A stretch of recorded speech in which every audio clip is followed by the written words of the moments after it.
Intro time. Hello. That was perfect. What kind of alert was that? Email alert, maybe? It hit like right as I pressed record. Uh-huh. So that'll be like the very first thing you hear when you listen to this show. Oh, that's cool. Maybe we'll just do that every time. Yeah. Yeah. We got a good show for you. A nice long show. Yep. Due to my absence last week, Nick and I just kind of caught up. Just kind of caught up with each other and talked about shit. Yep. You know.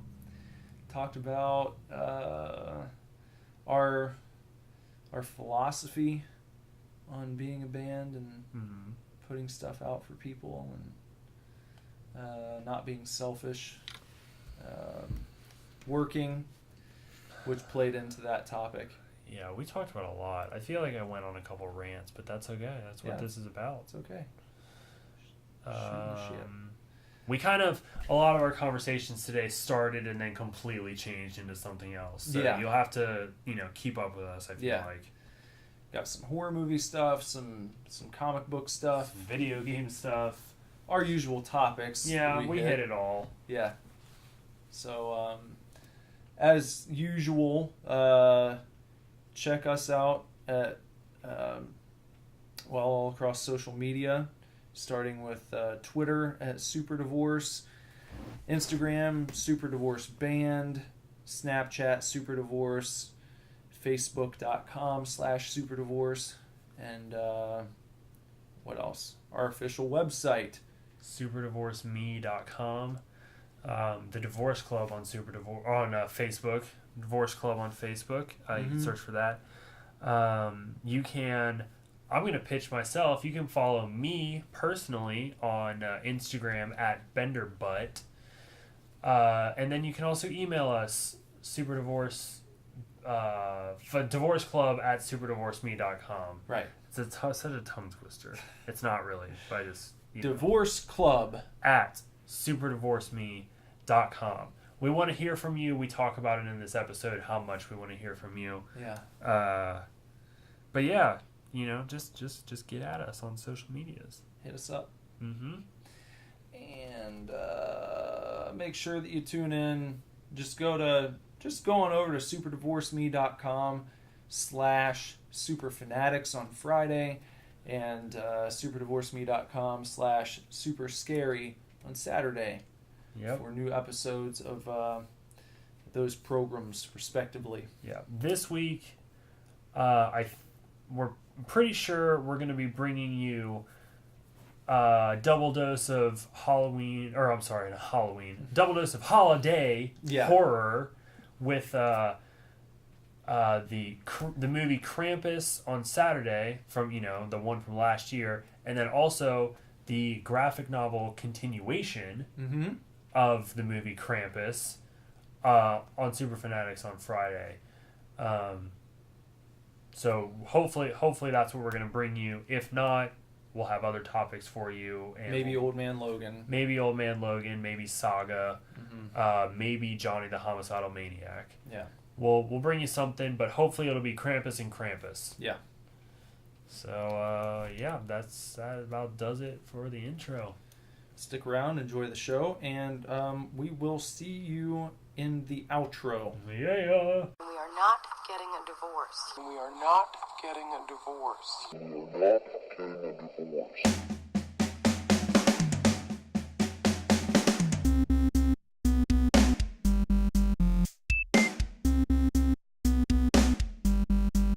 Hey man, welcome to the Super Divorce Supercast. I'm Nicholas. I'm Bander. And we're here with it's the last, what month is it going to be? Well, this goes out tomorrow, right? Yeah. It'll still be November. It's our last cast of November. Okay. Yeah. Can you tell we're rushing again like last week? We're having another hot and ready, fresh off the presses podcast for you. It is. I'm looking because I was just 30. It's a 30 month. Yeah. I don't. Is that okay to not have like the days of the months memorized at 31 years old? Yeah. Because I don't know how many days are in every month. I don't give a fuck. It doesn't. it doesn't make any difference to me how many days are in a month. It's a month, and then like it changes. It's 31 day is not a difference. Now, if you were 31 years old and every month was like 15 days, 27 days, 36 days, then like I'd be like, come on, man, like get it together. But one day doesn't make as much of a difference to me as like as much as February pisses me off because there's only 28 days. Yeah, you know, it's like why even be a month? Yeah, and then there's leap year sometimes. Yeah, like right? what's with that? So I guess like for record keeping, it would be good to know in case like shit goes down and you don't have a calendar on your computer or your phone you can pull up. Yeah, but who doesn't have a calendar on their phone or computer? I'm saying like if shit goes down. Oh, like okay. End of the world shit. Yeah. And you're trying to keep track of the days, you might get to like 30 and be like, are there 30 or 31 days? So you meet up with a group of survivors, you know, like a year later, right? And you've got different dates, and it's like, well, who's right? Right, and then you debate about it, and then you slaughter each other, and then mankind just dies out because everybody fights over how many days are in each month. I guess maybe you could make it like your prime objective to find a calendar somewhere that projected out like 50 years. Yeah. You know, then you could see. Right. Maybe. You could go back and check it against the records that you had been keeping and be like, oh, fuck. Uh-huh. I had 31 days that month and there were only 30. That means I'm going to be off. I'm going to have to change my shit.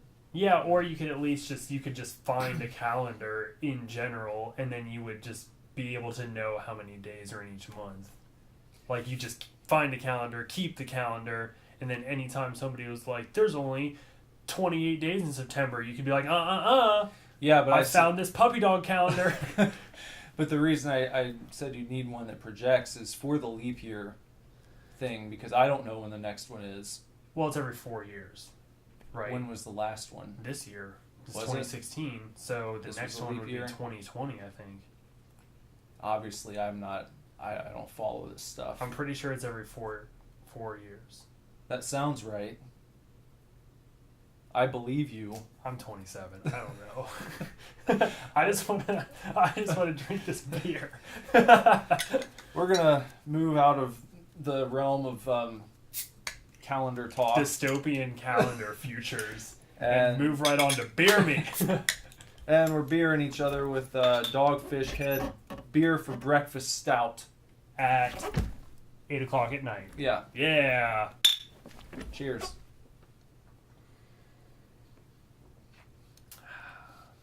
Ooh, that is yummy. You want to tell everyone what the description says? Hold on. Okay, here's the description. A stout tricked out, good rhyming, with all sorts of breakfast ingredients. Huge notes of coffee in the nose give way to sweet, smoky, and savory layers in the flavor. Ale brewed with scrapple, I don't know what that is, spices, coffee, maple syrup, with coffee added. This beer reminds me of the other day I went out with Mr. Matt Garrett for a little day drinking, which was awesome. Uh-huh. But we met up at this new bar in Springboro called Crooked Handle Brewery, and they brew like a bunch of their own beer in-house, and I had their coffee stout with coffee pressed by Matt Garrett at Heather's Coffee and Cafe, which is also located in Springboro. It was delicious. We should go there. I will go there. Whereabouts in Springboro? It is in the same shopping center as Dorothy Lane Market. Oh, just okay.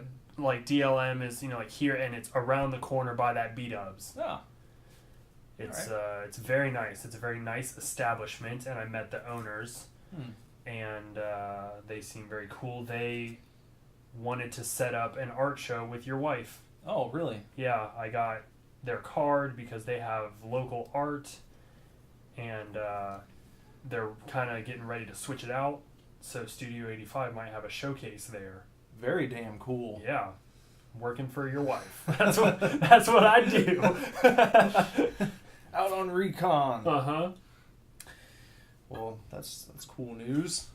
And they are a dog-friendly bar. You can just fucking bring your dog into the bar. Can you? Yeah. Well, I'm not bringing my dog. No. I probably won't take mine either for a while. However, they are just... The lady was like, yep, you can just bring your dog in. So that's pretty cool. Do they allow the dogs to drink? I hope not. Oh. I feel like that would be bad. Get some nasty-ass farts up in there. Yeah. I want to talk about the label of this real quick. It's a great label. It is, and it's like a high class type of paper. Yeah, it's, you know, it's like textured. Mm-hmm. Very, very neat. Very like farmhouse maple syrup bottle. Yeah. You know. Yeah. Very, very cool. It's pretty awesome. And there is a nice pig in flannel and a trucker hat on it. He even has a pierced ear, it looks like. That's, it's kind of hipstery, isn't it? Yeah, but I mean, like, not in a bad way. No, I'm just saying, if It's you're trying just- to get a visual in your mind. Yeah, he's a hipster pig, for sure. Yeah. For sure. He's got his, the little trucker hat, Mm-hmm. his flannel. the plug in his one ear, which is probably supposed to be a tag, but still. Yeah. It's circular, so it looks like a plug or a gauge for you people who don't know what I'm talking about. Mm-hmm. And he's eating a big old stack of pancakes. Buttery and syrupy pancakes with a cup o' joe right there. It's great. It's great beer. Yeah. Well, boy, so let's talk about the time of year without referring to the calendar in particular. It's Christmas time. It's now Christmas time. Officially. We've moved past Black Friday, Yeah. past Thanksgiving, and we are now in peak Christmas season. Yep. Yep. Which, speaking of Black Friday, though, to backstep from Christmas season, you and I went out for Black Friday. Yeah, we did. We went out. My son Lazarus went out with us. We went out to the Tri-County Mall Yep. to visit a closing Suncoast. Which is sad, but fortunate because we got a bunch of cool deals. Yeah, we did. It's bittersweet. Yeah, it's always bittersweet when a store like that goes out of business. Just like it was bittersweet when all the Blockbusters were going out of business. It was awesome because you got to walk in and buy shit for like $1, but it sucked because it was a Blockbuster that was going out of business. And now there are no Blockbusters left Anywhere. Thanks, Netflix. Yeah, Netflix and Redbox had to ruin it for everyone. Yeah, for real. We still have Family Video, Yeah, but there aren't many of them. no. There's not one near enough to me to like just go on a regular basis. They do let you rent a ridiculous number of movies for a low price. Really? Yeah. Like if you go in on certain days, you'll walk up at the counter and they'll be like, you get a free rental with each one of these. So you picked out like 4 movies, and now you have to go grab 4 more Oh my God. just for free. Good deals. Yeah. Maybe that's how they've stayed in business. Well, you can buy a lot of movies at Family Video too, can't you? Yeah. Yeah, I think pretty much anything you rent Is almost. also for sale. Yeah. Like you rent it now, and then you pay like a few more dollars, and you just keep it. Which is awesome, but I am, a stickler for like I have to have the box art and like unencumbered by stickers and things like that. Like, and not to mention how people treat discs. right, you can never be sure. Just never be sure. Yeah. But I don't know. But going to Suncoast was cool. We walked away with some tasty choice. What do we call them? What'd you call them on Superscary? Craft brewed movies. Yeah. Yeah, some Arrow video releases, and you picked up a couple of Vestron releases. Yes, I did. I got Chud 2 was a Vestron release. The original Chud I picked up, which was an Arrow release. Yep. And didn't get any Scream Factory stuff. I was looking at that thing or The Thing Yeah, on Blu-ray. John Carpenter's. Yeah. That would be nice. It looks like a really cool, little bundle you get, all the extras that are on the disc. Yeah. I have, just like a standard DVD version of that, and there's a decent amount of extras on it, and I watched them all, like, I believe the guy that did all the monster effects in that was Rob Bottin. He has, like, a nice long interview about how they did all of the different effects and things like that, and how they, accomplished different feats of moving magic. But, I'm sure there's plenty of added stuff with the Scream Factory release. Doing Superscary has given me, like, new incentive to actually watch all that stuff or listen to the commentary, because I like being able to pepper in little tidbits, that are of interest, things that are particularly insightful, or just little pieces of trivia. Speaking of trivia, you showed me a cool card game. Yeah. What was it called? Slash Cards? Slash Cards. Yeah. Definitely want to pick that up. That sounds awesome. It's just it's a basically like Trivial Pursuit essentially, but it's all cards. There's no board or anything, I don't think, and it's all horror movie trivia. And I was delighted because when I was reading the description, I at least recognized every title that they mentioned. They were like, "Oh, we've got trivia from this movie all the way up to this movie," and I was like, "I recognize like all 6 of these." So at least I have that going for me. Like, I might not know who directed it, what year, and who starred in it, but I at least know what that is. And maybe you'll find out from playing. Yeah, exactly. But it looked like it started on Kickstarter, and it's available on Amazon now. Yeah. So they met their goal, and got it produced, which is awesome. Yeah. So I want to pick that up sometime. It sounds like a sweet game to play, especially for how.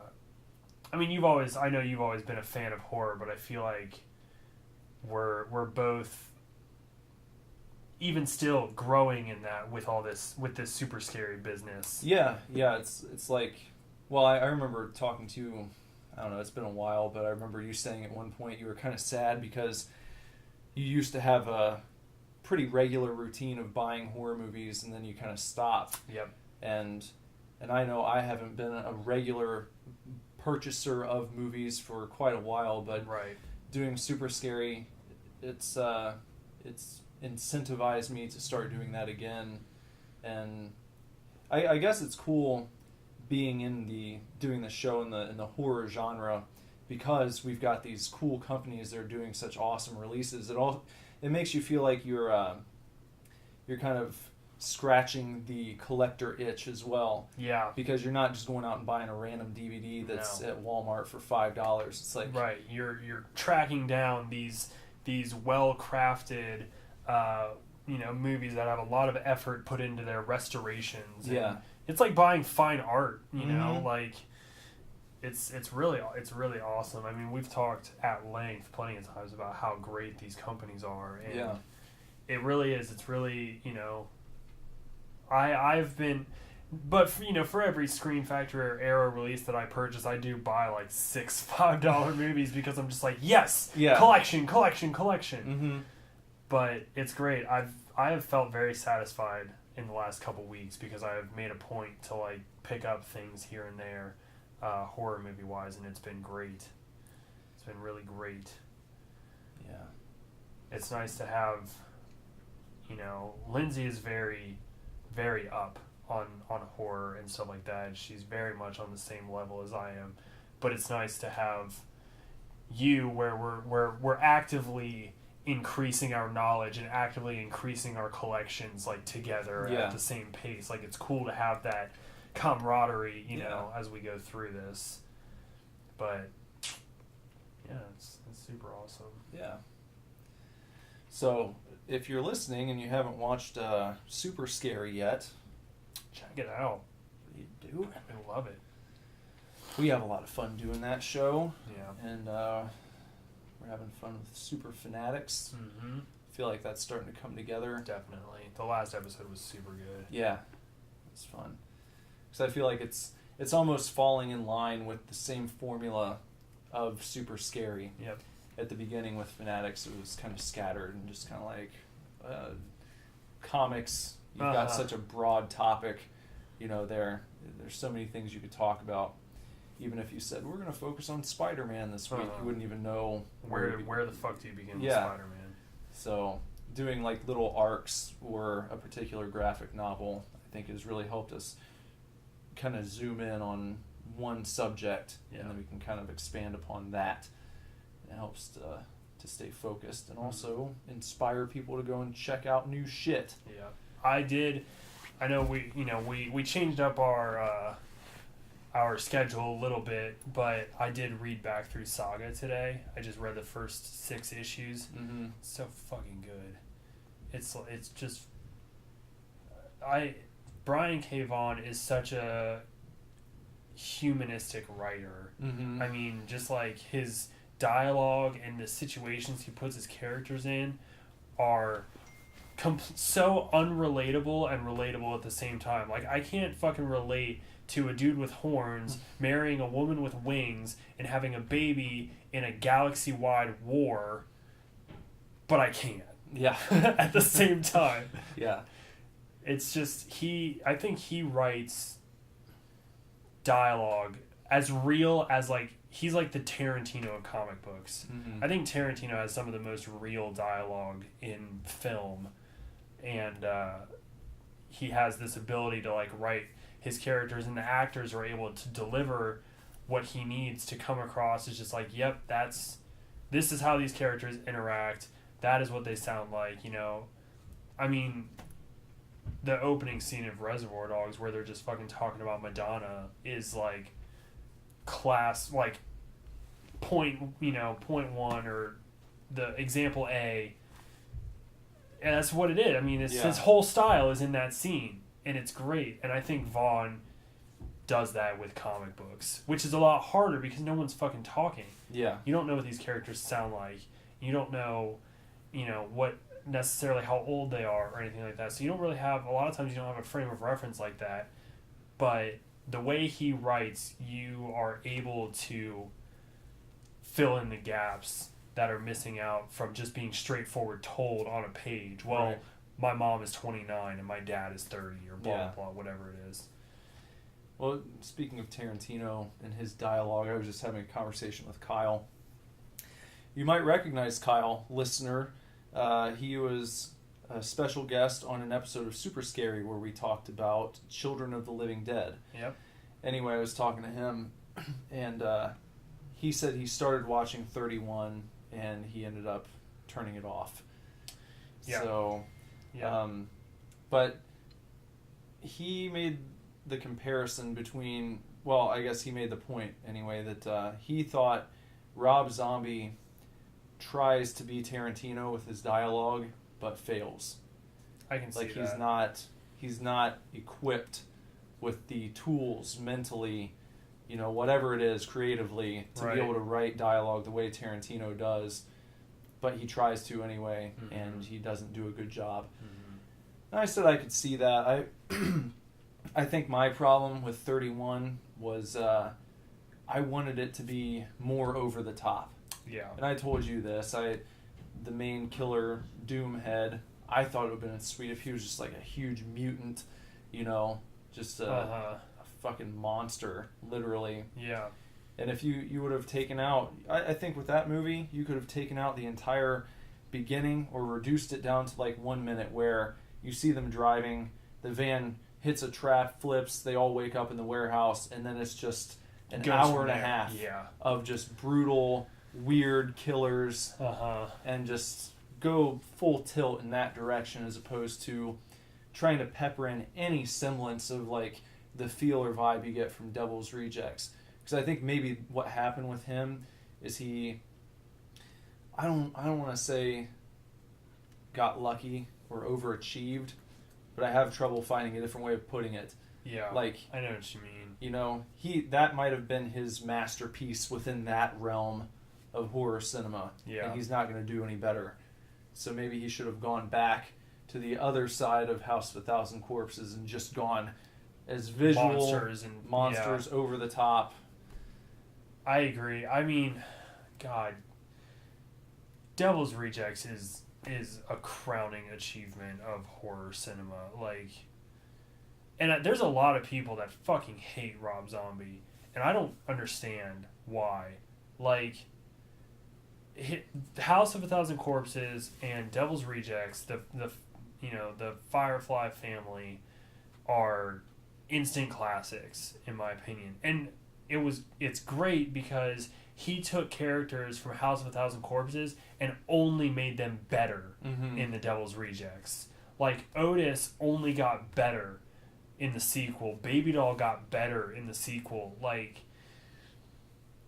Captain Spaulding got better in the sequel. It was just like this. You're right. It represented two opposite sides of the spectrum, where you've got visceral, visual, monster, weird ass flick, and then you have grounded in reality, serial killer, no holds bar, like unholy people, but they play the same characters in both movies. And like, I don't understand how a real horror fan can dislike it, because it's so good. And I think his movies have gone downhill, and it's unfortunate because part of it is like, yeah, I agree with Kyle. I think he tries to emulate Tarantino, maybe unintentionally. Yeah. But tries to emulate Tarantino, but it's also like he's trying to live up to his first two films, and so far has just been falling flat. I still really enjoyed his Halloween movies. So did I. I like the first one much better than the second. Yeah. But I still think both are decent. I know a lot of people hate both of them, but I think they're good. I'll watch them again. I like his Michael Myers. I like his take on it. I watch Rob Zombie's Halloween more than I watch John Carpenter's Halloween, to be honest. Everybody gets so pissed off about Michael's backstory and growing up in the sanitarium and shit. I think it's cool because while, there was did you see that interview recently with John Carpenter where somebody asked about Rob Zombie's Halloween, and yeah, the internet kind of like went ablaze because John Carpenter said like Rob Zombie was a dick or something like that. Yeah. And then everybody was like, oh, John Carpenter hates Rob Zombie. Mm-hmm. And, but John said in the interview, he was like, I didn't really get the whole backstory because Michael is supposed to be kind of this force of nature. Yeah. And giving him a backstory, like, grounded him too much in reality. And I was just like, but that's awesome. Mm-hmm. It's way creepier to me. And I guess, John Carpenter would disagree with me, but it's way creepier to me to have this kid who is sort of a product of his environment, and he grew up in a shitty place, and he just, like, already had a little devil in him, and his environment didn't fucking help, and then he slaughters everyone, grows up in a sanitarium, and like, never changes. Just, like, is fucking dead-eyed, hates the world, wants to kill things. And I don't think that backstory changed what a force of nature he was. Yeah, I mean, they tried to... And it wasn't as if Rob Zombie was the first one to start exploring why. Because you had the shit that they were going to do with, the cult... what was that? The Curse of Michael Myers? Mm-hmm. Where they start exploring that, and there's... I don't remember much of the movie, but I remember, like... There was some cult that was supposedly responsible for him being the way he was, and he was like a cursed. Everyone's got a child, backstory. I don't know. I mean, yeah, I guess if you want to leave it a mystery, fine, but that doesn't mean that there's not a backstory there. It just means you don't know it. Yeah, Jason has a backstory from the beginning. Mm-hmm. I mean, right up from the start, Jason has a backstory. Freddy gets a backstory eventually, where his mom was like raped by 1,000 inmates, and their sperm culminated in one demon baby that haunts people's dreams. Like, I don't look down on Rob Zombie for giving Michael Myers a thought out and filmed backstory. It doesn't bother me. Because I'm the kind of person that wonders, like, well, what the fuck was he doing from the time he was a kid and kills his sister to the time he's old and comes back for his half-sister or whatever. Mm-hmm. I want to know, and Yeah. I'm glad Rob Zombie fucking showed me. Well, even in the originals, you know that Loomis was Seasoned, interacting with him and taught him to drive and Yeah. all this other shit. You know, there I was some haven't sort watched of... the original in a long time. Yeah. I prefer the original. Yeah. I'll say that. But I definitely enjoyed Zombie's take on them as well. I think once Michael gets into the house in the original is much better than in the new one, because I haven't watched either of them in a while, but I don't think you get the scene in the closet in the new one. Not quite the same. Yeah. You know, that's that scene where Jamie Lee Curtis, stabs Michael or whatever, and Yeah. I think in the eye with the hanger. Yeah. And After he's busted through the wood panels on and he the falls closet over and door. she crawls to the door and then he sits up behind her. That's that's classic. Mm-hmm. And that's scary, and that's what that movie is about. Yeah. That's what makes that movie famous. Yeah. But so I think that sequence is much better in Carpenter's version, but I don't knock Zombie's version at all. I think it's awesome. Yeah. Well, that's our hot take on Rob Zombie. Yeah. Oh, I also wanted to bring up, since you were talking about Saga, the Krampus graphic novel. Uh-huh. Fiona Staples did the artwork. Fuck yes. Yeah. Yes. That's awesome. Who, Fiona Staples, if you're not familiar with her, she is an incredible artist. Amazing. She does all of the art for Saga. She did a couple issues of Archie. No, I think she just did the first issue. Was it just the first one? It was her and Mark Waid. Was the Maybe it writer, was I a think. couple. She might have done like the first 6 or something like that, but she's not doing it anymore, and it sucks. She did a couple issues of the Archie relaunch, and she does covers every now and then. She's got a cover for Thor with Jane Foster. She has a cover for Wicked and Divine. She's got a Not Safe for Work cover for Sex Criminals coming up. Oh, really? Yeah, which is going to be amazing, I'm sure.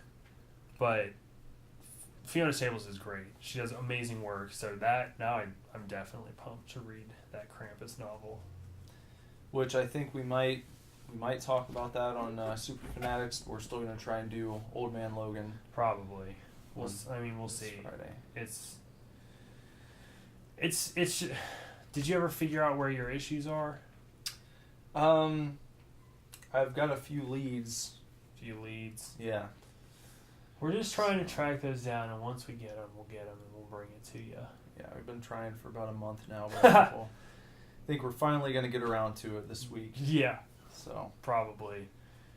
If not, you'll either get Krampus or you might get Saga. yeah. We'll see. We'll Yeah. see. My sister had a baby today. Oh, well, congratulations to your sister. Thanks. Yeah. He was born at like 9:25 this morning. His name is Emmett. Emmett? Yeah. Nice, strong, manly name. Strapping young lad. I would assume everything went well. Nice, healthy child. Yeah, he was born on his projected due date. Oh, wow. Like, today was when the doctor was like, your due date is, what's today, November 28th? Yeah. Way back when they set a due date. It's like, you're probably due around November 28th. And by God, the kid was born on November 28th. Wow. And when does that ever happen? I've ever? never heard of that happening. Yeah. Yeah, so he was born today.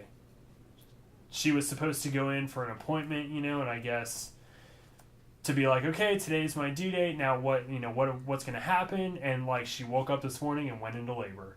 And went to the hospital.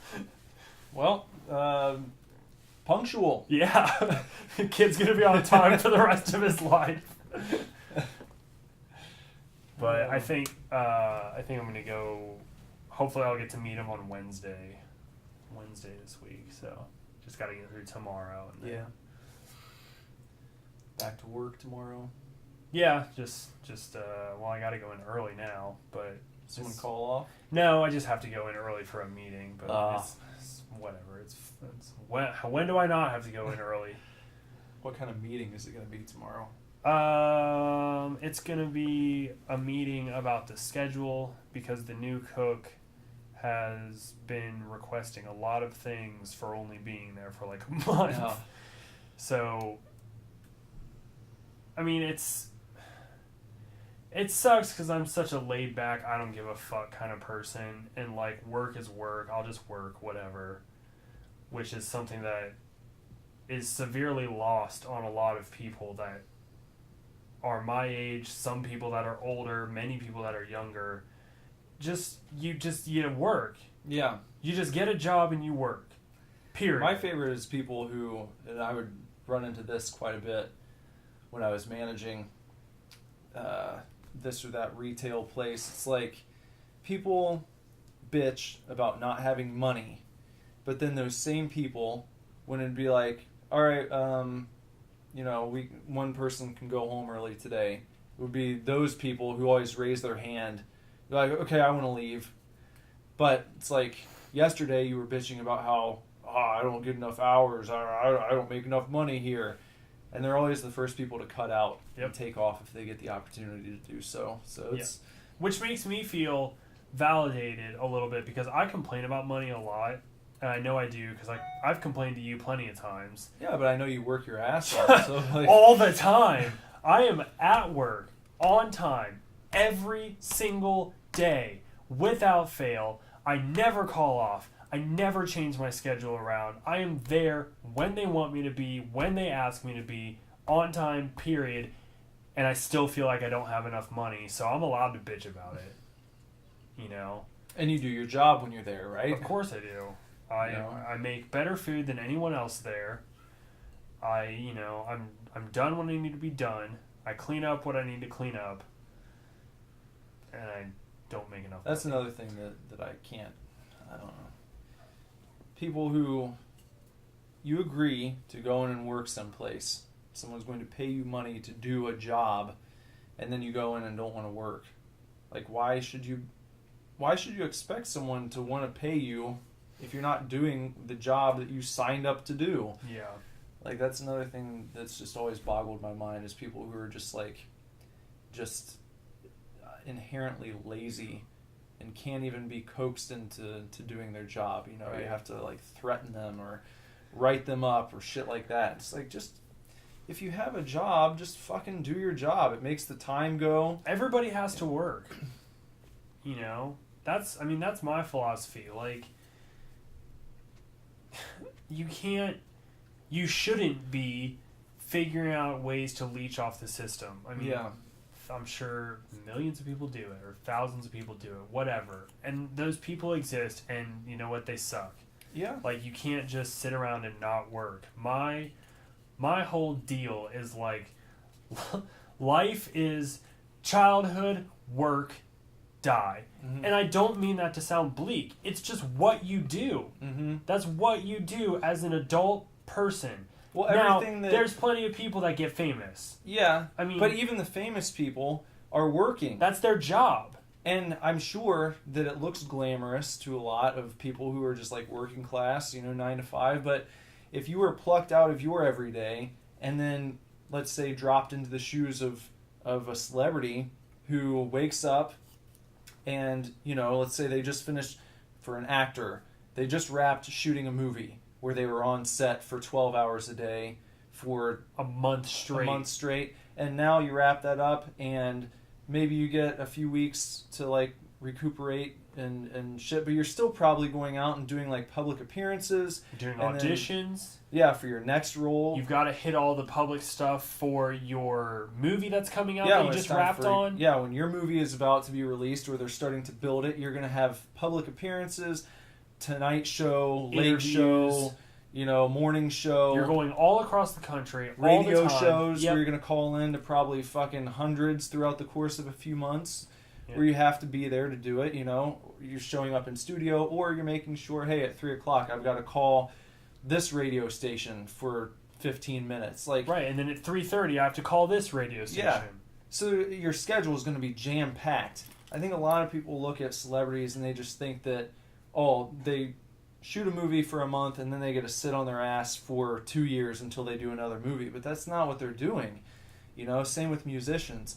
If you're a famous musician, you are probably spending a lot of time writing, and then you record, and you spend a lot of time recording, and then you do the same kind of promotional shit for your record, and then you go out and tour, which is a full-time affair, going from city to city. Every day. Yeah.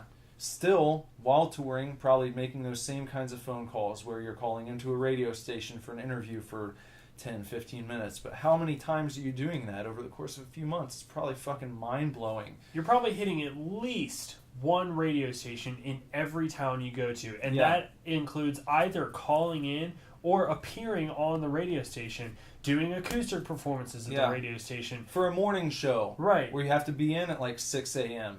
And then you have to perform that night until midnight, and then get up 6 hours later and do it in another city, in another state, on the next radio show. You've got to be ready to give yourself. That's what it comes down to. And so like you said, that's all work that you're doing. It doesn't have to be excruciating. I think you can put yourself in a place where you're grateful that that's your job. But at the same time, you're providing something. You're providing the listeners of a morning show to hear what you have to say about the questions that you're going to be asked. You're providing people with a soundtrack to their lives. You're providing people with a few hours of entertainment in the evening. But Or you're just providing people with fucking food to eat. Yeah. You work. That's what adults do. But, yeah, no matter what you're doing, you are giving something back. Yeah. Because all the while, as you're living your life, as you're working, no doubt you're consuming what other people are putting forth with their work. Yeah. So it's a give and take. There's an exchange being had there. You can't expect to just fucking sit there and consume without putting anything else back out into the world. Right. And I think that's been, this segues very nicely into, I think, what we're doing with this band. My perspective on music and creativity has totally changed over the years. And I take full responsibility for being 31 years old, having played music for 12 years, and not achieving the level of success that I want to yet, because I think for a very, very long time, the majority of my career in music, I had the wrong mindset. I was thinking, okay, well, if I make quality music, I should just be rewarded for it. Mm-hmm. Like, I'll make an album, I'll put it out, and people will just be like floored and be like, man, I gotta listen to this, and I want this person to be successful now because their music is so good. But that's not how it works, because a lot of people out there are making awesome music and they'll never go anywhere because they don't get that.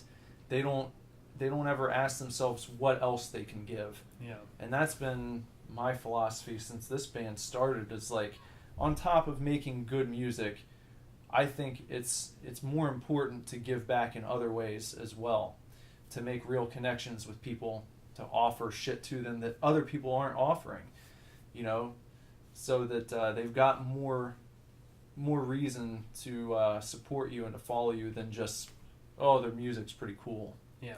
You think about, your favorite band of all time, MCR, and like, of course, they're, one of the leaders of the emo movement of the 2000s, but they did so much more than that. Gerard Way does so much more than that. I think he's one of those people who maybe it wasn't a conscious thing that he did, but no doubt he has offered more to the world than just writing a song, recording it, and putting it out there. Yeah.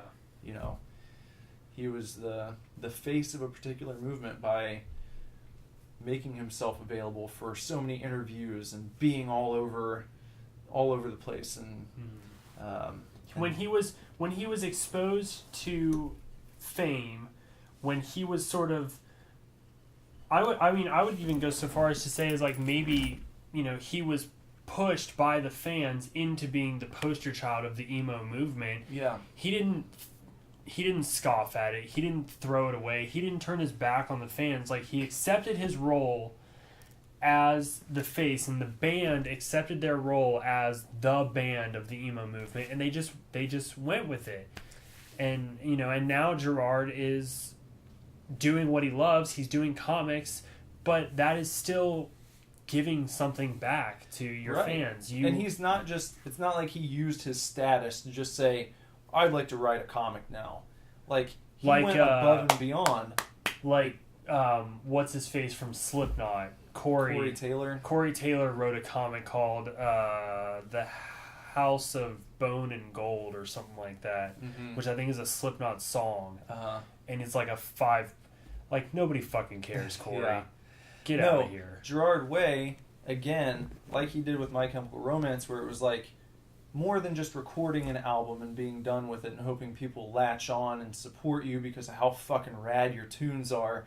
He made the band bigger than that by going so theatrical with it and putting all of that effort into it. And it's like you had the beginnings of it with their first album, you know, they're dressing up like vampires on stage, and there's like a concept there, and it grows with the second one, and then you get to the third, and it's like a full, you know, it could have been a stage show on like Broadway. It could have been morphed into that somehow, I think.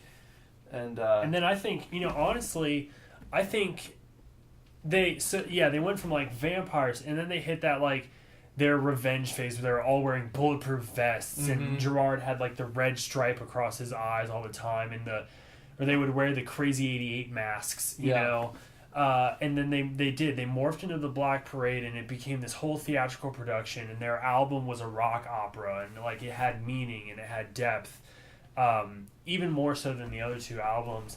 But then I think as theatrical as Black Parade was, they went even more theatrical with Killjoys, with like the whole, you know, dystopian future and the laser guns and the scarecrows and the vampires that aren't scarecrows and vampires. That's like, you know, they're characters in this world, and then writing a comic book that follows up to the story of the album. Like, you know, I know Killjoys is not as strong of an album as Black Parade, but Killjoys is much more theatrical and has a grand spectacle to it. Yeah, the universe is more expansive, I guess you could say. You can tell more stories in this Killjoys universe than you can in the Black Parade universe. And that's fine. Like, Black Parade's concept was amazing, and it could have been a stage play somehow. No one else was doing anything like that at the time. No. I remember reading an interview with him when it first came out, and he was like, people are going to think we're crazy, but he's like, we made basically our third album, we asked what we would be doing on our fifth or sixth album, and we just did that, you know. So they just jumped ahead without anyone's permission, and that's awesome. Yeah.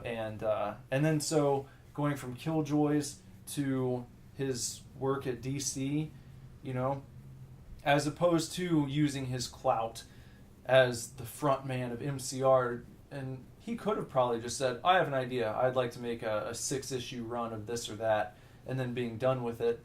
He takes on a new role as curator of an actual imprint at DC Comics that he's responsible for now, presiding over several different books, and I'm sure there are going to be more going forward, and he's still writing, you know, comics, and I'm sure that he's probably got new music ideas in mind too, but, you know, what it comes down to here is he is giving back.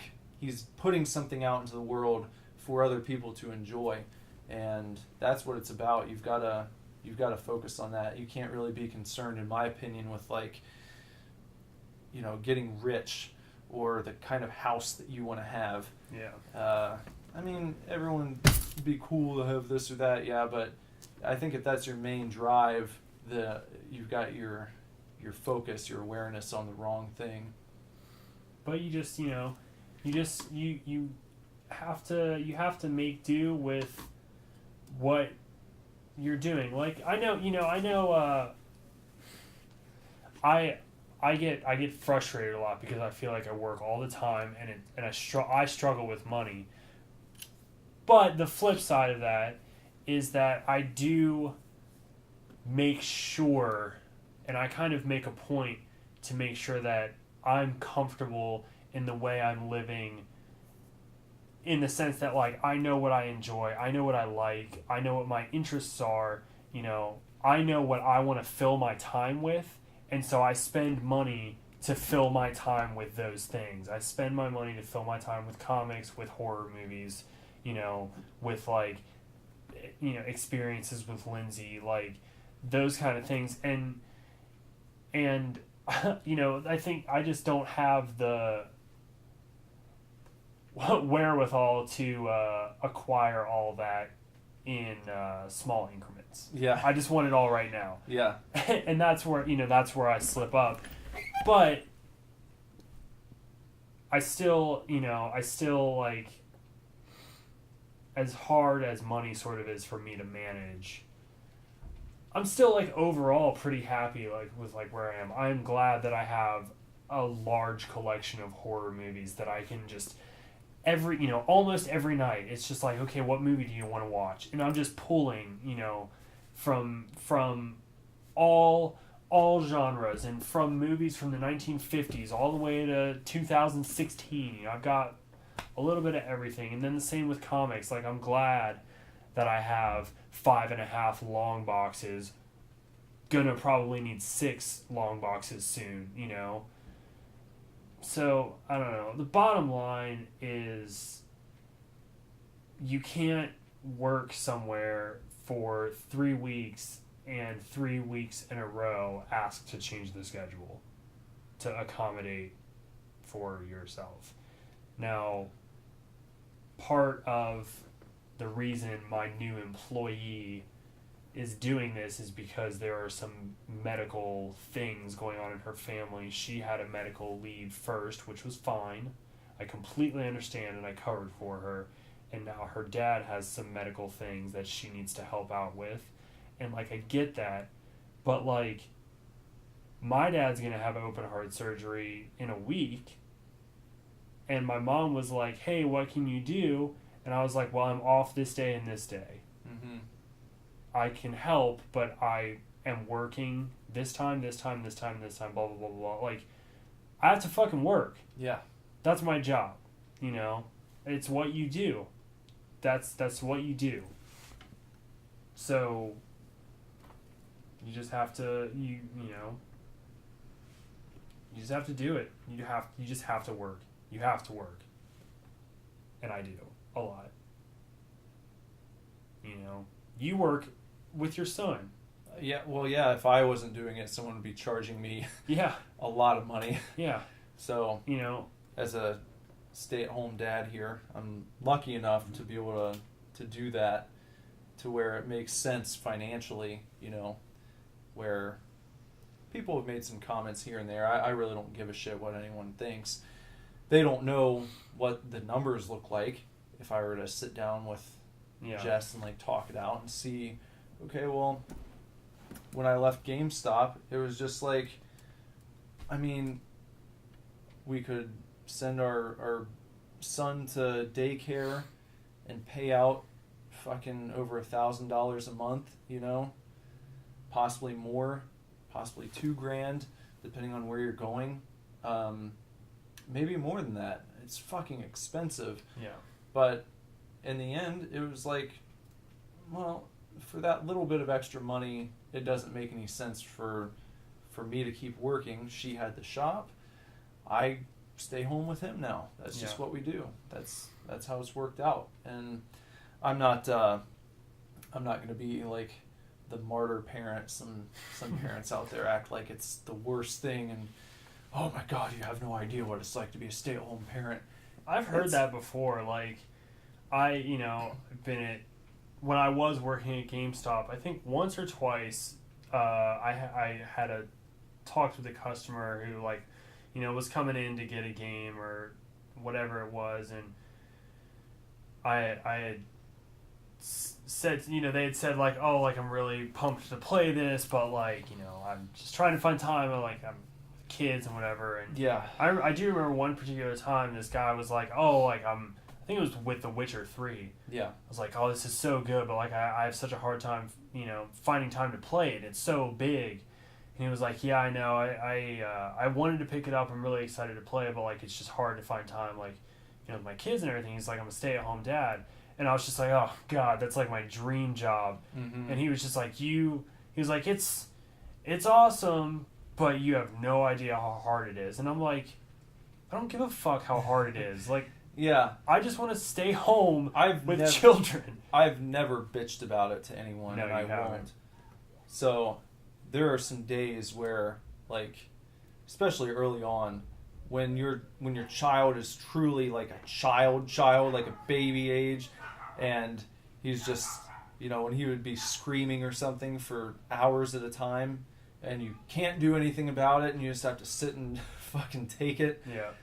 I mean, it tests you, and you just have to like walk away and just sit and stare off into space as there's a baby screaming in the background because there's nothing you can do. Even now there are some tough days, but I would much rather be home with my son, teaching him to be the type of person that he should be, and hanging out with him and doing this and that. Much rather be doing that than fucking dealing with dumbass customers somewhere. It's not all fun and games. There's not a lot of downtime, I'll be honest with you, especially with everything we're doing. Yeah, It's like if I've got him taken care of and he's like minding his own business or occupied with something, it's like I'm working on band stuff now. Yeah. So I'm thankful that I'm able to do that, and our setup has allowed me the opportunity to treat this band more like a full-time job than I've ever had an opportunity to treat music before. Yeah. But it's all about, but everything we're doing is about giving it away to the people that want it. Yeah. And trying to improve it constantly. Even just the shows we're doing. I mean, if you listen to this episode of the podcast compared to the first one, I'm sure there's a market improvement there. I would hope so. Or if you watch, the first episode of Superscary and compare it to the one we're putting out this week or what we did last week, we're taking steps forward. That's what it's about, because what we release, we want people to enjoy it, and I think the better the quality, the deeper enjoyment people will get out of it. Yeah. So, and we want you guys to be involved. We say it a lot, and so far nobody's been involved. I think we have like this semi-steady increase in listeners and this semi-steady increase in watchers. I mean, I think when you posted, it was either Superscary or Super Fanatics last week. So the Young Animals showcase or the Changeling, I don't know which one, but by the time I watched it, which was very soon after you had posted it, it already had like 7 views. Mm-hmm. And I was like, okay, that's pretty cool. Like, in the first, 10 minutes, 7 people are like, yep, I want to watch this. Yeah. And, for this slow but kind of steady increase in viewership, we just want you guys to know that we want you to interact and we want you to be a part of this, because everything that we're doing is... we want it to be out there for you to enjoy, and if you enjoy it, we want to know that you enjoy it, and we want you to participate, because this is what we're doing with our lives. This is what takes up all of our time outside of my work and my girlfriend and my immediate family. I mean, other than those 3 things, this band is it. And I spend all of my time coming up with ideas for it, or what are we going to do on the next show, or I'm just like waiting with bated breath to hear the music so I can start writing music again. Yeah. And once we start collaborating on music, that's going to be a whole nother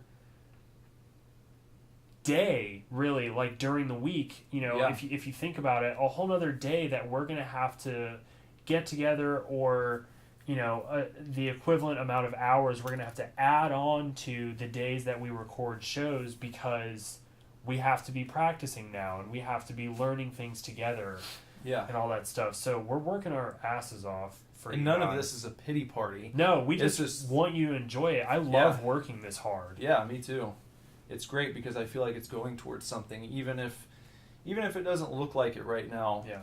I feel more confident about this, and I feel more excited about this than I have with anything I've done before, and that's even more so than when I was in a signed band, you know, because I feel 100% passion towards this project, and I think that having you on board is, you know, it's only increased that passion because you're right there with me, you know, and we're doing the damn thing. Yep. And continue to do so. And so, like, with the interaction stuff, like, if you listen regularly, if you have any comment, anything that you can offer up, like what you would enjoy more of, or ways that we can improve. It doesn't have to be a circle jerk. We're not just looking for people Yeah. to tell us we're doing a great job. Like, Yeah. if there's something we're doing that you hate and that you think we could replace with something else, you know, or we should focus more time on this or that, or whatever it is, you know, if you have any ideas, we always want to hear it, because as Bender was saying, if you're listening right now, you're the reason why we record this and put it up. Otherwise, we just have our conversations and fucking keep it between ourselves. Yeah, like fuck Yeah. you guys. But It's- but no. It's my gripe with bands, and you hear this, it's very pretentious. When bands say, like, well, we really don't care if anyone listens or not, we write what we want to write and we record it, and, you know, we don't give a fuck. Well, you do. You because should. If you didn't care at all, you wouldn't go through the trouble of making a recording and putting it online. Right. If you record something and release it, you're doing so with the intention of having people listen to it and enjoy it. Yeah. Otherwise, there'd be literally no reason to bother. Right. You can stay in your basement or in your practice space and just play and jam, and you'll be fine. If that's all you want to do, you can do that. But if you take that extra step, you're not fooling anyone. You release music, you release a podcast, you release a movie. Maybe you've satisfied some creative urge, but, you know, bottom line, you want people to watch or to hear what you've done. Yeah. So just keep that in mind, everybody. Just know that we're doing this for you, and we want you guys to be involved. You know, we love doing this, and we love sharing it, and that's the bottom line. We're working for you. the approach this time is much different than any band that I've ever been in before. You know, I'll check our YouTube account, and every time we get a new follower, it feels like a victory. Yeah. You know, I'm not saying that in a way that, like, I don't expect people to follow us. I'm like cherishing every single person that subscribes to our YouTube account, or every time we get a new like on Facebook, because we're not using any adders. You know, we're not trying to fluff up our numbers like I've done in bands in the past, because that's kind of what you feel pressured into doing. You know, you look at other bands around and it's like, oh, they've got this many, so we need to get up to that level. And it's like, we're not doing that. We're releasing our shit. You know, we're trying to make new connections, but we're not going to use any unethical or questionable means to get there. Right. So it makes it feel much more special each time you have someone else come into the fold, because you know that they're there out of, you know, an admiration for what you're doing. It's honest. Yeah. Yeah. It's not that we don't care who listens to it, or don't care if you don't. It's that we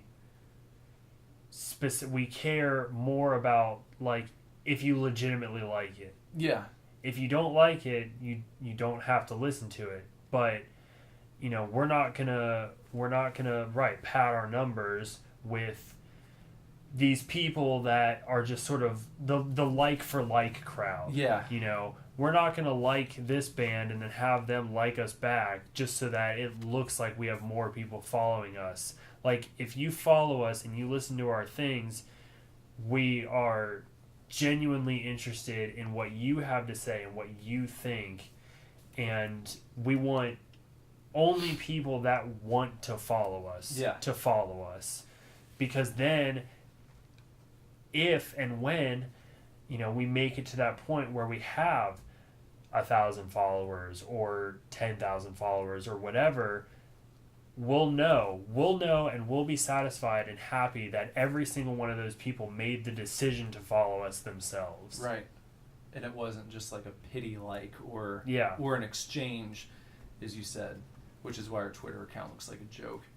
We've got like 13,000 followers and we'll have maybe 1 or 2 likes on everything that I post on there. Yeah, well that's residual from other things. That's residual from other things, but I mean, whatever. 13,000 people are at least gonna see our shit.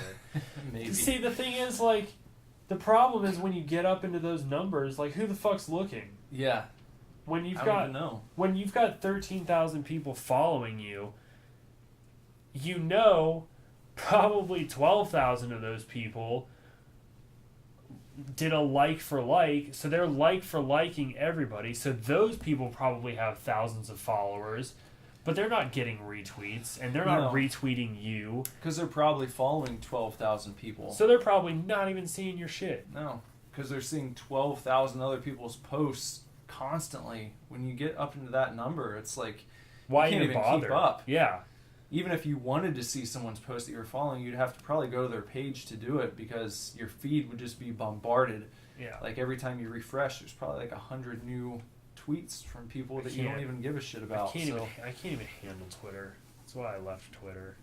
It's just like, it's all up in your face. Yeah. You know, and I could never justify following people or like a lot of people, because I was like, I'm not gonna see your shit.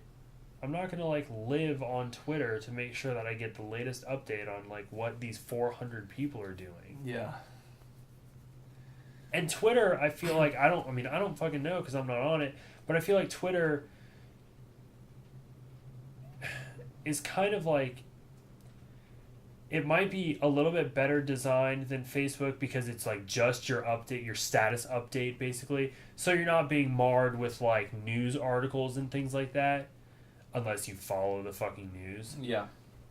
But, and so like I get that. I get that when I get on Facebook, all I fucking see is like goddamn memes and news videos. Mm-hmm. I mean, nobody posts what they're feeling or like what happened or blah. That's why when I get on Facebook, I fucking post like something funny that happened to me, something that I recently bought, or just like something good. Yeah. You know, I almost never post anything negative, because if I'm gonna bitch about something, it's gonna be to Lindsay, because she's right there and she'll listen, or you, I'll bitch to you.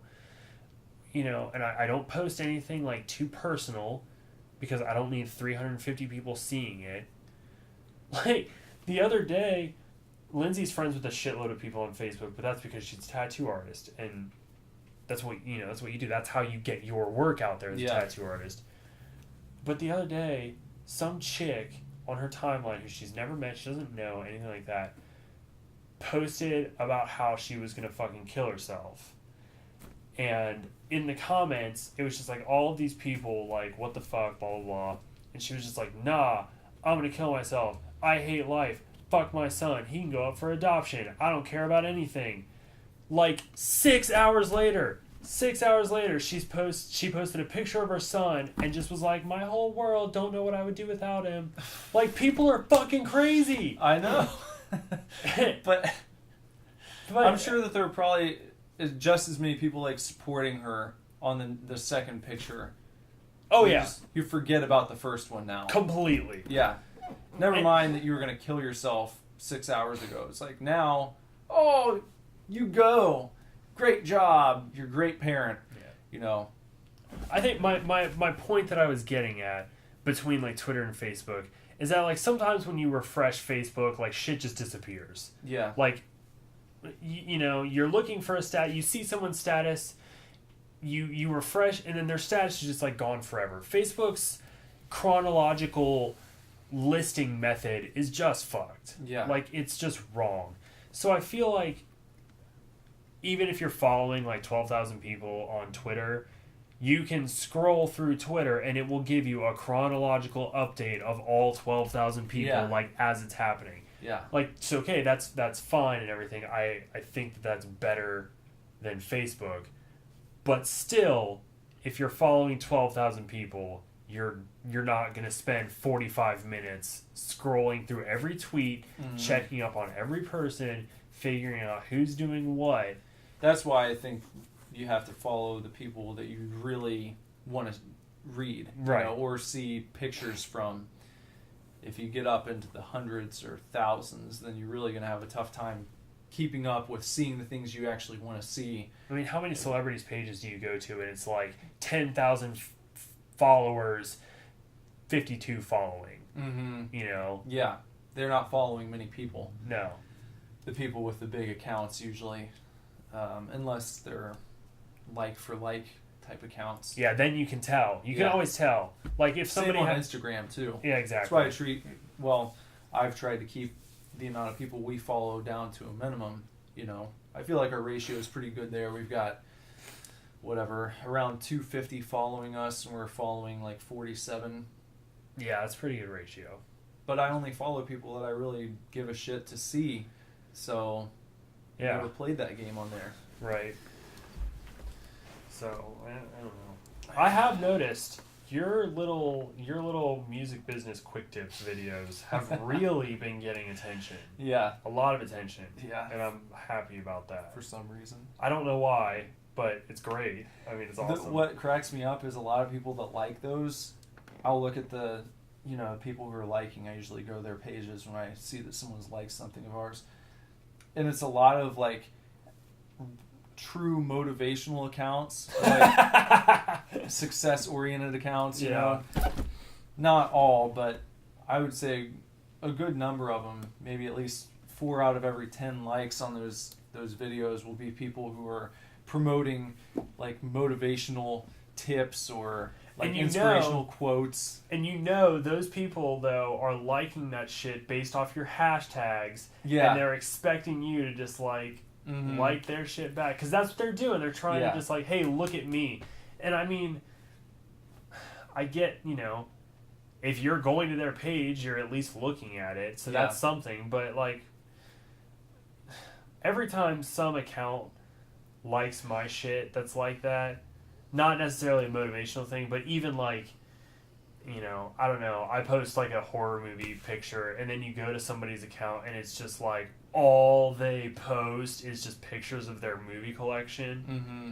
I'm just like, all right, like this is cool. Yeah. And I stalk them for a little bit, but I'm like, I don't need to follow. Like, I don't need just a picture of a movie in my news feed. Yeah. Like, I take pride in my Instagram account because I show people a lot of things that I purchase, so it satisfies that urge for people scrolling through Instagram like, oh, what did everybody else spend money on? But then I also like post pictures of my fucking face. Yeah. Or my dog or my cat. Like, hey, this is just my life. This is what I do on a daily basis. Yeah. And it's cool. Yeah. I think it's cool. Follow me on Instagram, Benderbutt. Yay. Yeah. That's BenderButt. You never promote yourself. I don't promote myself. I never do. That's literally like the first time I ever promoted myself. But I have a separate account from the band. Yeah. And Nick doesn't have his own account. I do, but I stopped using it just because it's been... Well, when I first started doing the band Instagram as well, there wasn't a way that I could switch back and forth easily. Right, there is now. It was a big now. pain in the ass. Yeah. So I just started using it as if it were a personal account. Right. And, I mean, I could go back to using both. I don't think you need to, though. it's okay because you can post on the band account anytime you want to as well. So Yeah. it's, But we're if you pretty guys- transparent here. Yeah, but if you guys want to peek behind the curtain a little bit more, Yeah. then I think Nick offers a good peek behind the curtain, but it's still a lot of it has to do with the band. Yeah. Like it still is very like music oriented and like band oriented and stuff. But if you want even a farther peek behind into what at least one of our personal lives is like, you guys can follow me Yeah. on Instagram, and I'll post. I only post like once a week too. I'm not gonna fucking spam your shit because I'm not like that. I just stalk people on Instagram. I don't know. It's all crazy. It's all crazy. This is my last week of work before vacation, though. How long you got off? A whole fucking week.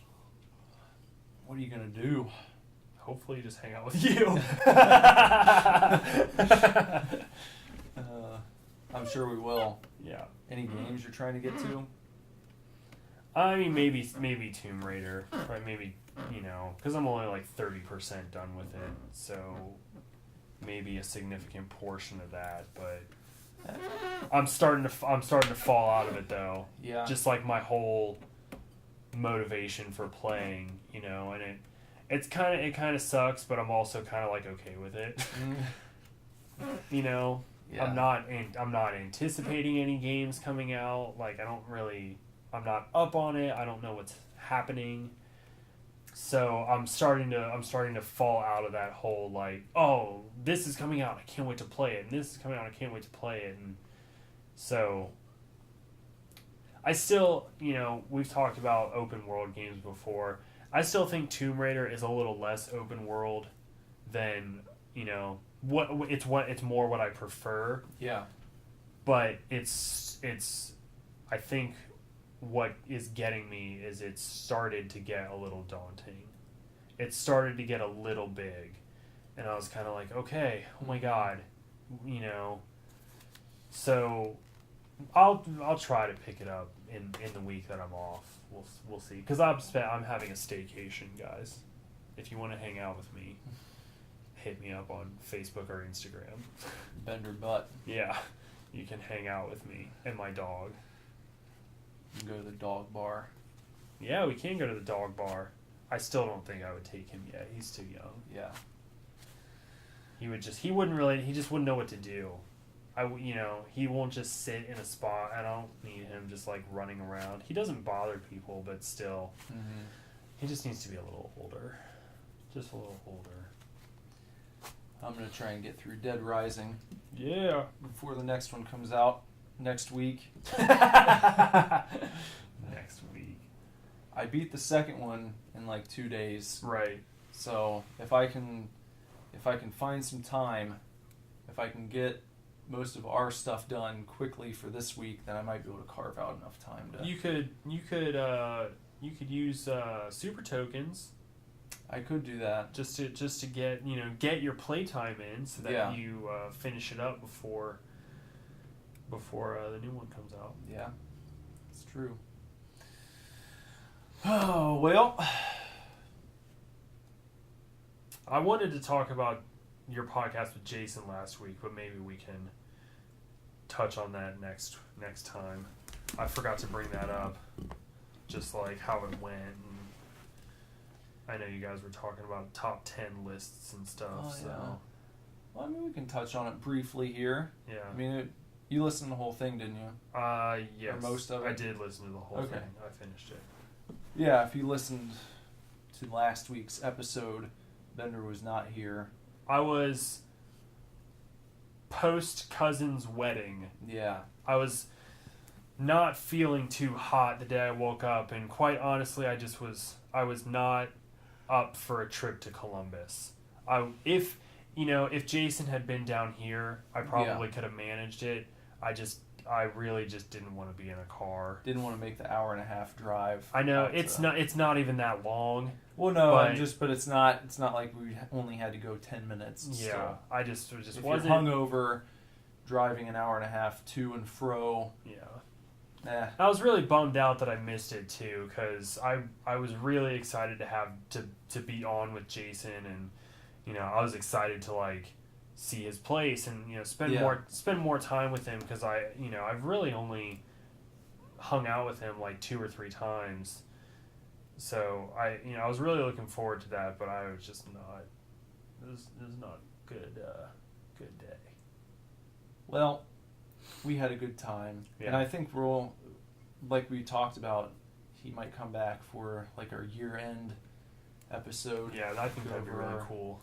Our top 10s and movies and music and video games. So, whatever else we can come up with. Yeah.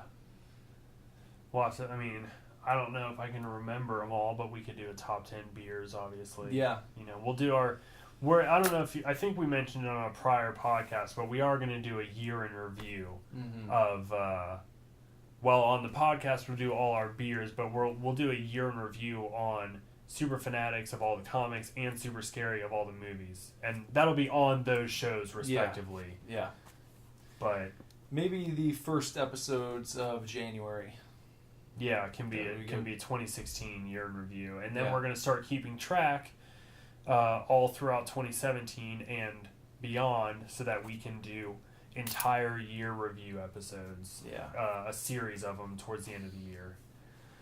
But yeah, I enjoyed the podcast with Jason. I'm glad you got to discuss wrestling a little bit with somebody who fucking cares about wrestling. Yeah. Well, maybe someday you'll find your way into that realm. Maybe someday. I feel like hanging out with you, doing Superscary I always liked horror to begin with, I guess, so it's a little bit different than you in wrestling, but yeah, it's rekindled my interest in horror. I think I'm comfortable taking credit that you've become a little bit more of a horror buff since we've started hanging out. Yeah. Like exactly, you always liked it, but I feel like you're starting to get into that whole behind the scenes. Yeah. Let's go, maybe let's go to Horror Hound and meet people, and let's... I like all the connections. Yeah. I like finding out kind of the same way in music, where it's like, oh, this guy used to play in this band. I like finding out that shit in movies. Like, this writer worked on this film with this guy. And all that stuff is interesting to me. I just realized the other day, so I love this movie Terror Vision, and this guy Garrett Graham is in Terror Vision, and the other day Arrow Video posted, because it was his birthday, but they posted a picture of him, and I didn't even realize he's in Phantom of the Paradise. Oh. And I was just like, oh shit, Garrett Graham, Phantom of the I've met him once. I met him once. He's really funny.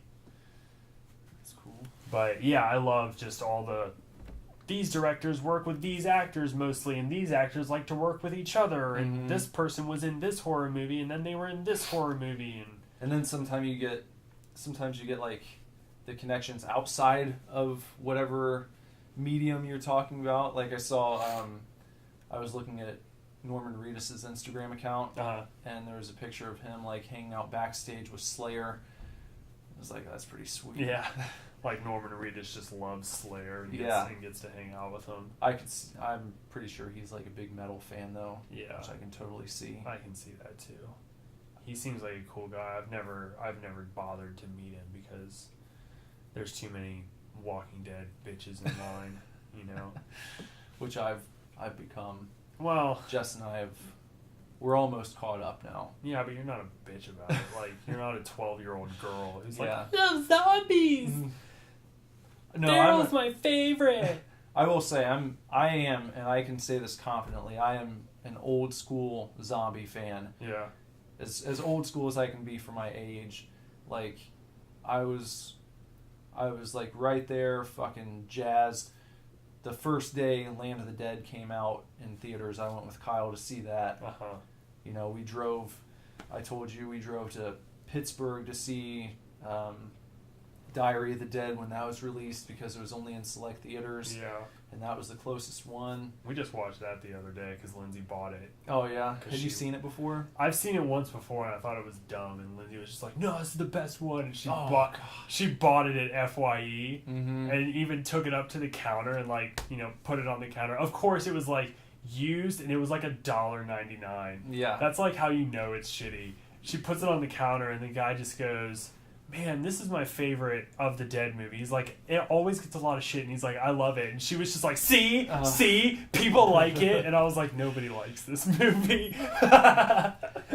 Now, it's definitely not as bad as Survival of the Dead. I can imagine. Which is, God, so fucking bad.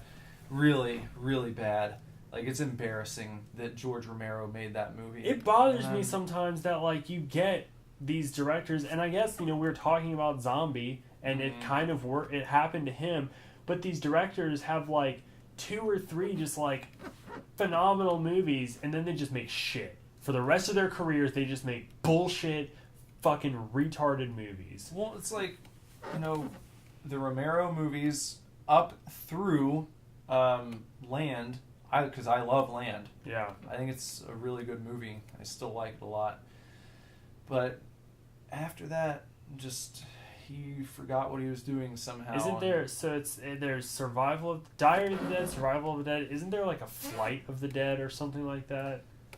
I don't think if there is, I don't think he had anything to do with it. Yeah. Or Survival and Diary, the last 2 he did. Mm-hmm. Okay. Diary came out after Land, and then Survival was after that. Yeah. And, oh, God. But, I was there. For some reason, I've always loved the zombie movies before the zombie craze. It's weird because, I don't know, it's odd to me that particular niche in horror became as big and has become as big and still is as big as it's ever been. Yeah. People are obsessed with zombies. Like, it's just everywhere, still 10 years after I think really The Walking Dead is what reignited it. what was that, and like I honestly think that like Call of Duty probably had something to do with it, with the zombies and that, and then how big Left 4 Dead became. Yep. And it was like zombies everywhere, and I don't know, they're not sexy the way vampires can be. They're not particularly like scary. They don't like horrify you. I think that's why people like them so much, is because it's an accessible horror, and it's a fairly non-threatening horror, where you've got people that are like, man, I wish there would be a zombie apocalypse. Like, I would just go running around shooting zombies all day long. I guess it's the thing about the zombie genre is that I guess it shows people fucking up more than the monsters. Like, almost as if it's like if you get killed by zombies, it's because you fucked up somehow, or your group fucked up. It's like the military underestimated how many there were going to be, and then they got overrun. And that's how you hear about like military compounds falling or cities falling. It's like, oh well,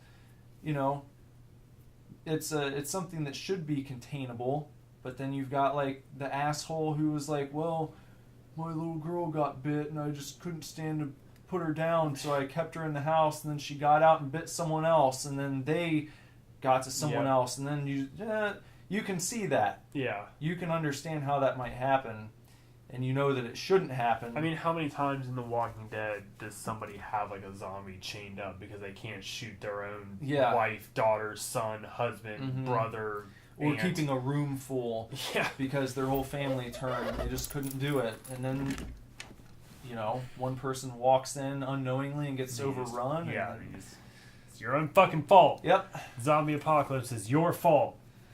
But like you said, there are plenty of people out there, I just wish fucking zombie apocalypse would go down. So probably you don't want that to happen. Probably not.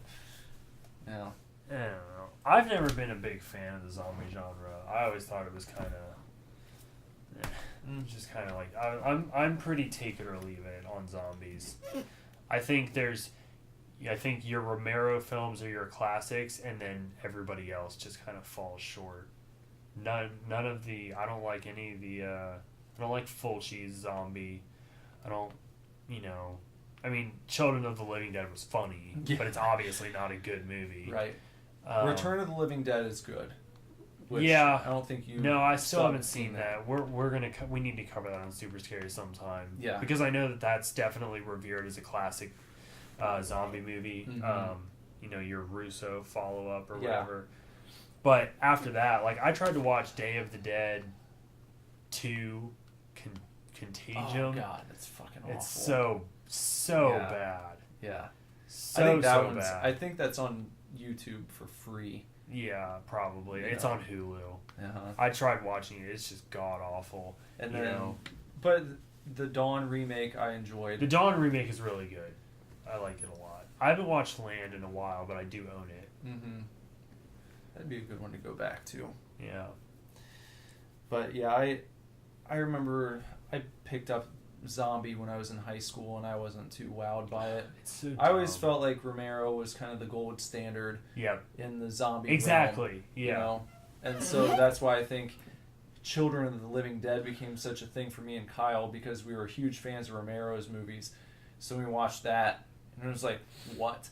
Yeah. Like, because there weren't a million zombie movies out. It was like, oh, here's a new zombie movie that someone made.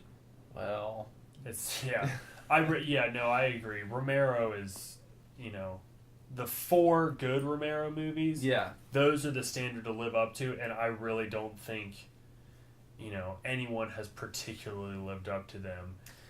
Unless, but that's not counting 28 Days Later. That's just what I was going to say. I understand that is a part of that genre, but again, like we discussed on Super Scary, it's really it's an infection movie. It's not a zombie movie. So barring 28 Days and 28 Weeks Later, I think that Romero's 4 are your gold standard, and literally nobody has ever been able to really live up to it. And it's weird if you think about, because it seems like it should be Pretty easy. yeah. Shaun of the Dead, maybe. Yeah. Shaun of the Dead Yeah. is up there. And then I would put The Walking Dead. Like, I think if you made a movie out of The Walking Dead, it could exist on that same plane. I think the TV show does. Yeah. It's just that's a show, it's not a It's movie. not a movie, right? I don't know, but yeah, but I'm like I said, I'm pretty take it or leave it on zombies.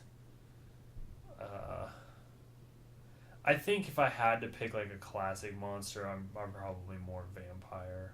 I just think they're cool. I like the range Mm-hmm. of vampires where you can have like the old school ones, or you can have very modern ones, or you can whatever, because they're fucking immortal and shit. I like werewolves as well. I kind of wish there were more good werewolf movies. Yeah, because there's like American Werewolf in London and The Howling. And then Underworld, if you count those. But I feel like those are a little more action. I think Dog Soldiers is supposed to be a good one. Silver Bullet is another one. There's one on Netflix. Fuck. Did you ever see the new one with Benicio del Toro? And Anthony Hopkins. Yeah, I never No. saw that one. It was on Sci-Fi the other day at work, Hmm. and I watched part of it, and I did get to see the transformation scene. I don't get this whole Universal monster revival. You don't like it? It's not that I don't. None of them are good. Mm-hmm. They're trying to revive these classic characters, and for some reason, I feel like these characters just need to be classic. Mm-hmm. I've grown up in a time where Frankenstein, Dracula, the Wolfman, the Invisible Man, Creature from the Black Lagoon have been your classic monsters, and to try to remake that, something that is so ingrained as a classic, really dug in. I just don't. None of them have been near par for like what those movies accomplished. I mean, you've got the Wolfman, Dracula Untold, Victor Frankenstein, And, you know, because there's no other example, you could do like The Mummy with Brendan Fraser. Was kind of a Universal reboot before they decided to do this whole shared universe reboot. And I think of all of those movies, The Mummy is the strongest. I mean, I haven't seen Dracula or Victor Frankenstein, but I've not heard good things about either of them, or The Wolfman. Yeah. Well, you know what gives me hope is you could have said the same thing about Godzilla pre the newest, I guess there was a newer one released in Japan that's more like the old school Shin Godzilla. But before the newest one with Bryan Cranston, you would have looked at the Matthew Broderick, Jack Black Godzilla and probably said the same thing, where it's like, well, here's a character that I don't know if we can really pull off, because everyone has their idea of what Godzilla is, what Godzilla looks like, what those movies should be like, and it's very, very, very much stationed in the past and as a product of that time. So if you want to redo it, it's going to have to be really fucking good, and you're going to have to do it in a way that somehow breaks away from the original but keeps the aesthetic and keeps the charm and keeps whatever it is that makes those movies classic. The it factor. Which is tough to nail down. That's why you call it the it factor, because you can't exactly say what it is. Right. But you know there's something about it that the Matthew Broderick version did not capture. But that the new one, in my opinion, did. I thought it was awesome. Yeah. So if they could find a way to do that with the Universal monsters in 2016 or 2017... then maybe, but I just worry that, you know, they're one of those franchises that's kind of falling into like Fantastic Four level, where like they've tried, and now there's going to be another Fantastic Four reboot. It's like, okay, how many times are you going to try this before you realize like it just fucking sucks? Yeah. Like, the Fantastic Four is a cool concept. Like, I know it's a pretty decent comic book, like it has a huge following, but your movies are falling flat every time because I think they're not sticking to the source material. Mm-hmm. You know, what the fuck was up with that new Fantastic Four movie? It was awful. There was nothing in that pointed towards what the Fantastic Four is in the comics.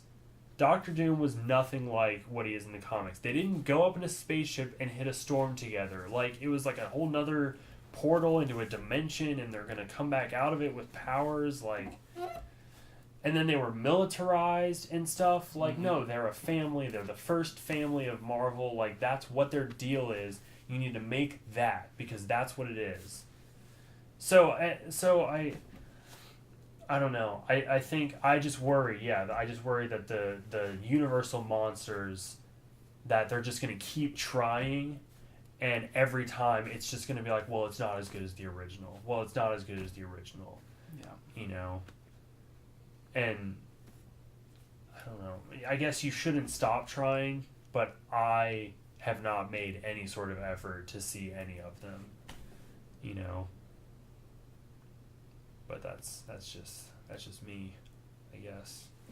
Well, maybe we'll have to give it a go and check them out, just to be sure. We can do a Superscary on, you know, we can do a double feature on like Wolfman and Dracula Untold or something, or see what's going wrong. Yeah, or you know, Untold and Victor Frankenstein, because I think Victor Frankenstein's the newest one. And we can try. Maybe so. Maybe in the new year, 2017, we'll check those out. Well, I guess that's probably gonna wrap us up for this week. Yeah, nice extra long one, just because we haven't bullshitted in a week since I wasn't there last week, so got you guys an extra long, hot and ready, fresh cast. Yeah, brought to you by Little Caesars. Yeah, please sponsor us. And I guess weekend on Super Fanatics and Super Scary. Yeah.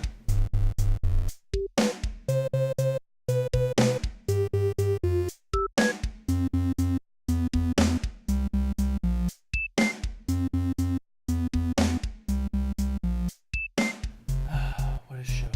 Yeah, what a show. What is this little thing on your keyboard here? Oh, that is broken Matt Hardy. Are you familiar with him? No. Well, his catchphrase is delete. Delete. Yeah. He always talks about how he's going to delete people, and he has his hand motion. Delete, delete, delete. So I put his face on my delete key. All right. So, All right. yeah. There you go. I tweeted a picture of that to him, and he liked it. Yeah. I believe I said something like, wanted to share a picture of my broken keyboard with you. So, that's that. I'm sure he appreciated it. He did. So that's this week's goddamn episode. Yeah. And next week we'll be back here on Tuesday, and it will be our first episode of December. Yep. I'll be on vacation, I think. Oh yeah. I'll be on fucking On your vacation. staycation. On my staycation. So I'll be here for the episode. Don't you guys worry. So Bender's gonna vacation on At the Nick's podcast house. here. It'll be a very special vacation episode. Yeah, I'll wear my Bermuda shorts and we'll drink we should get mixed beverages for island beverages. Okay. For next week, and we can wear Hawaiian shirts. Not that anyone's gonna see, but Maybe we can do our Super Scary and Super Fanatics in the same attire. yeah, Your we'll vacation have episodes. vacation episodes. I'm into it. I don't have a Hawaiian shirt. I'm sure you have plenty. I have one that I wear to Buffett every damn. year. Same one. I don't know. Maybe I'll go to Goodwill or something. That's where I found mine. Really? Yeah. All right. Well, maybe I'll be in luck. Yeah. Anyways, until then, you can check us out all across social media. Make sure to hit us up on Facebook.com/SuperDivorce, Twitter @SuperDivorce, Instagram @SuperDivorceBand, Snapchat @SuperDivorce, the Divorce Club on Facebook. You can follow me personally on Instagram @BenderButt. And you can email us, divorceclub@superdivorceme.com. And superdivorceme.com is your one-stop shop. For all things in the Super Divorce Superverse. You can go there to link to all of our YouTube shows. Each one has its own tab with an episode rundown and a list of episodes. You can link to the Superstore, which still has copies of Wish You the Best, I'm sure. But don't worry, we're getting there with music. We We are. are almost there, people. We are. We're almost there. Very close. Yeah, and superdivorceme.com has the super blog too. Yeah. On Sundays. Mhm. So make sure you give all that a look. Get in touch with us. We want to hear from you. Like we said in the intro and in the episode, we want to hear from you guys. Just hang out, This is what we do. Just hang out. So hopefully we hear from at least one of you before next week. We'll talk about it on the show. Yeah, we will. Call you out. And Yep. And give you your due recognition. be sure to look out for Super Tokens, on Thursday, Super Fanatic Show and Tell on Wednesday, and then hopefully our two Krampus episodes of Super Fanatics and Super Scary this weekend, Friday and Saturday. Yep. And then we'll see you guys next Tuesday. We'll see you next Tuesday. Have a good week. Bye. Bye. Super Divorce.